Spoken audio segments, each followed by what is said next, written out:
बिस्मिल्लाहिर्रहमानिर्रहीम, अस्सलाम वालेकुम। मैं हूं सलमान, आप देख रहे हैं MSY ऑफिशियल।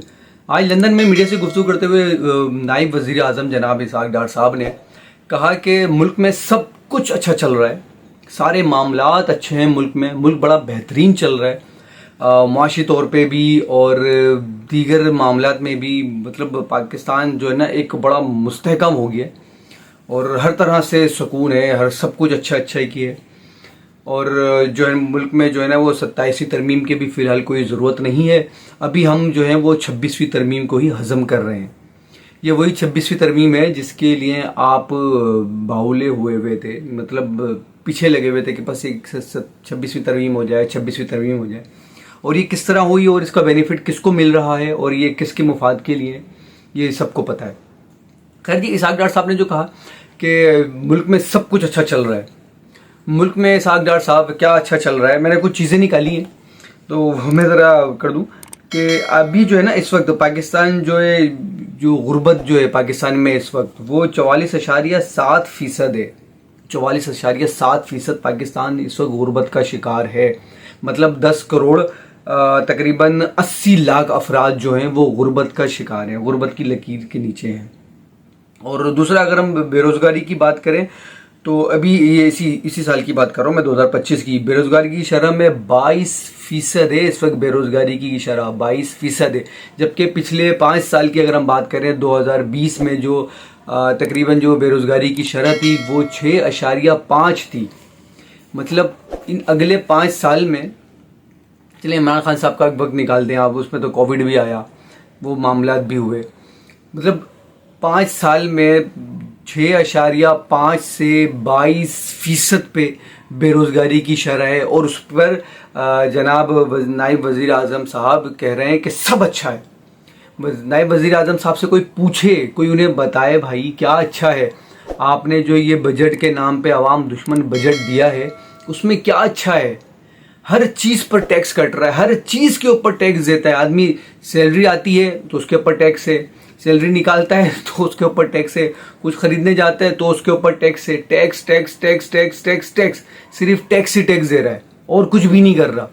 आप सब्जी लेने जाएं, कुछ मतलब अरशा खुशनोश तो मतलब एक जो मुतवस्सित तबका है वो इस वक्त इतनी परेशानी में है, इतनी परेशानी में गुजर रहा है, इतनी परेशानी में अपना गुजर बसर कर रहा है जिसकी कोई हद नहीं है।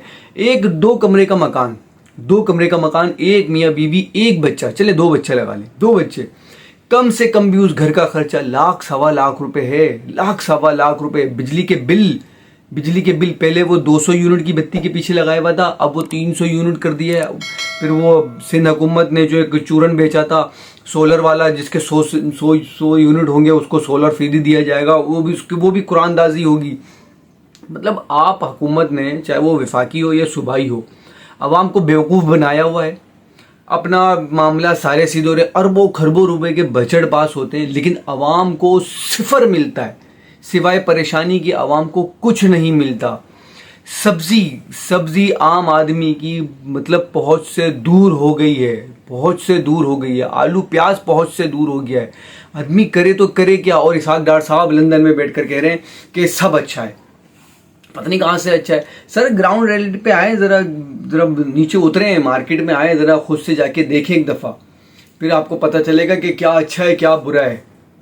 आप तो मतलब कह दिया आपने कि ये सब अच्छा है, सब अच्छा हो गया आपके कहने से।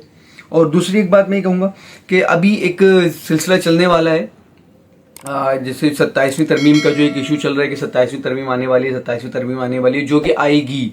और ये सिर्फ एक 27वीं तरमीम नहीं आएगी, 27वीं तरमीम के साथ एक जो इस वक्त जो अभी पाकिस्तान के जो मौजूदा यूनिट हैं, इंतज़ामी यूनिट, वो 4 हैं, 4 सूबे तो 4 हैं, जिसके अंदर गिलगित बल्तिस्तान और अपना खैबर पख्तूनख्वा, ये पता नहीं कौन सा सूबा वो भी आता है। तो अब ये है, अब जो है गवर्नमेंट जो करने जा रही है, ये 27वीं तरमीम के साथ ये जो इंतज़ामी यूनिट हैं वो उनकी तादाद बढ़ाएगी। मतलब उससे होगा ये कि अगर मतलब इस वक्त जो है उनका जो इरादा है वो कम से कम भी 10 से 12 जो है इंतज़ामी यूनिट करने उन्होंने।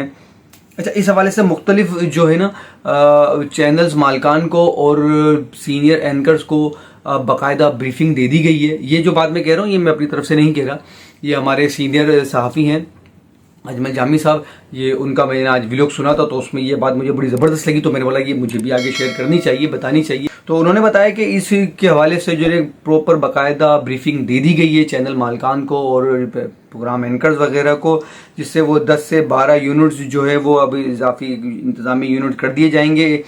और इसकी जो ये ज़ेर बहस जो है वो 4 सूबों से मामला जो है वो बेहतर अंदाज में, अच्छा इसकी ब्रीफिंग का ये है, जो ब्रीफिंग जो दी गई ना उसमें यह है कि अब आपने जो है ना आने वाले कुछ दिनों के बाद जो है इसको आहिस्ता आहिस्ता अपने मतलब एक थिंक टैंक के थ्रू, प्रोग्राम एंकर्स के थ्रू और ओपिनियन मेकर्स के थ्रू ये बात अब बावर करवाई जाएगी कि इस वक्त जो मुल्क के जो हालात हैं वो 4 सूबों की वजह से जो है ना इंतज़ामी यूनिट जो है ना वो हालात और मामला उस तरीके से नहीं हो रहे जो होने चाहिए। तो इसलिए जो है ना अब हम चाह रहे हैं, हुकूमत चाह रही है कि वो ये यूनिट जो है ना वो इसको बढ़ाएं, इंतज़ामी यूनिट को बढ़ाएं, 8 करें, 10 करें या 12 करें, मतलब 10-12 तक का तो इनका इरादा है पक्का।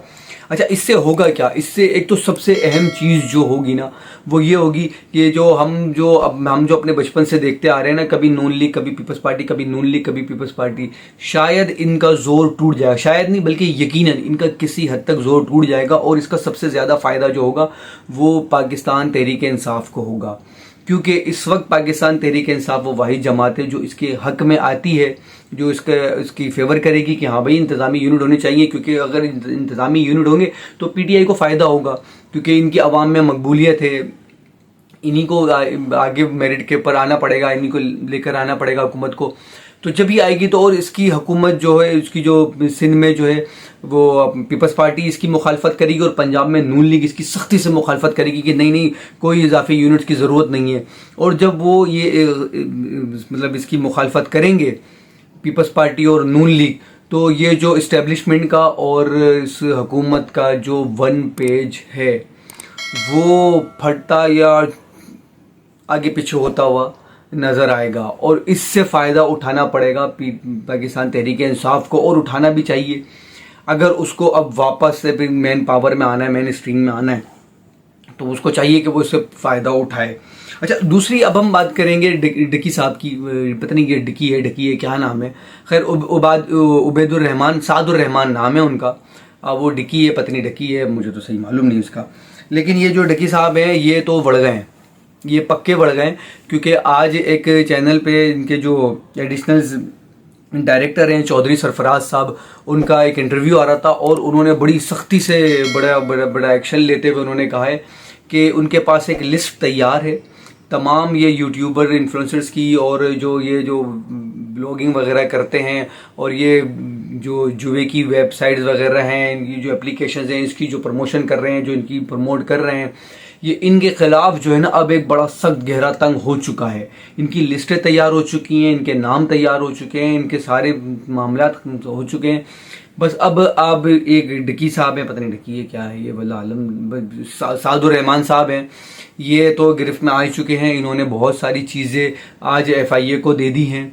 और दूसरा ये कि अब आहिस्ता आहिस्ता और भी मामला सामने आएंगे, जो यूट्यूबर हैं वो भी रगड़े में आएंगे, और आना भी चाहिए। आवाम का पैसा अरबों खरबों रुपए पाकिस्तान से ये मनी लॉन्ड्रिंग के थ्रू निकल जाता है, जुए की सूरत में पाकिस्तान से बाहर निकल जाता है।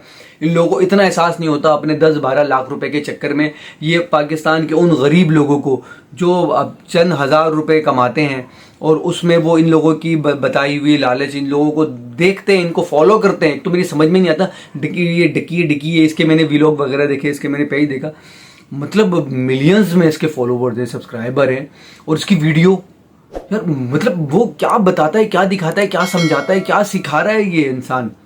मतलब कोई एक तामीराती बात नहीं, कोई एक तमीज़ की अकल की बात नहीं, कोई एक मतलब आप आवाम को एजुकेट नहीं कर रहे किसी तरीके से। आप एक अजीब बेढंगापन आप मतलब मैं ज़्यादा नहीं बोलूँगा उसके बारे में, मेरा बनता नहीं है उसके बारे में, मैं जानता भी नहीं उसको कौन है, वो क्या है, वो जो भी है। लेकिन आवाम को बेराह रवी पे लगाने वाले ये लोग हैं, फहाशी ये लोग फैला रहे हैं, आवाम को जुए पे सट्टे पे ये लोग लगा रहे हैं, और इन्हीं के पैसे से ये माल बना रहे हैं, याशियाँ कर रहे हैं, और बाहर ट्रिप भी इंजॉय कर रहे हैं। और अब जो है इनके ख़िलाफ़ जो गहरा तंग हुआ है, तो मैं तो अल्लाह पाक इन पर रहम करे, और जो दूसरे हैं जो इनके चक्करों में पड़े हैं उनके ऊपर भी रहम करे, लेकिन यह है कि अब जितने भी ये जुए की एप्लीकेशंस को प्रमोट करने वाले लोग हैं, जो ये जुए की एप्लीकेशन चलाने वाले लोग हैं, अब ये बहुत सख्ती और परेशानी में आने वाले हैं। और चौधरी सरफराज असलम साहब ने तो कहा है कि ये डकी है जो भी है, ये एक बेशरम इंसान है। तो अब इसकी बेशर्मी, और जो दूसरे इन्फ्लुएंसर्स हैं, यूट्यूबर्स हैं, वो कितने बेशरम हैं, तो ये अब जब वो हिरासत में आएंगे, गिरफ्तार होंगे, तब पता चलेगा।